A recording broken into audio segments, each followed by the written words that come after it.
Ən az 3 ərzağın qiymətini düzgün tap, məndən 50 manat pul qazan. 1 kilo bananın qiyməti 4 man. 3 manat. xanım çox yaxın atdı 3 manat 30 qəpik. 1-0 xanımın xeyrinə. Məncə xanım qazanacaq çünki bazarlığa ən çox xanımlar gelir, yox? Düzdür.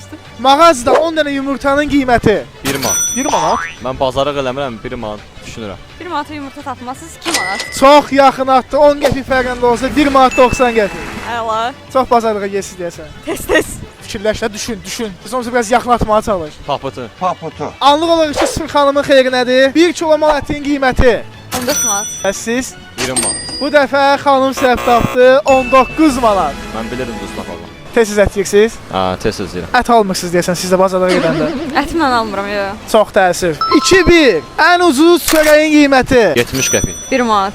2-2. 65 qəpik, 5 qəpik fərqdən çox yaxın atdı. Son bir dənə sual, 2-2 və bir dənə xal qalıb ki, 50 manatın qalibi kim olacaq da azı şübhəlidir, məlum deyil, amma ən ucuz kərə yağının qiyməti 13 manat. 8 man. yəni bu qədər düzgün atmaq olmaz. 12 manat 99 qəpik. Xanım 3 xalla qalibdir. Bir dənə xalın qalmış şuda bilərdin də amma.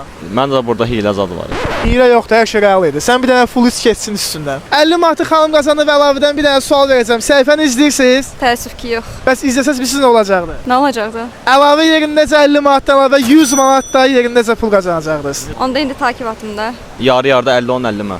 Elə şey yoxdur. Bundan sonra mütləq sən də izlə çünki bu son deyil. Yenə qarşısına çıxa bilərəm. Parkda, əhlədə, hər yerdən çıxıram mən.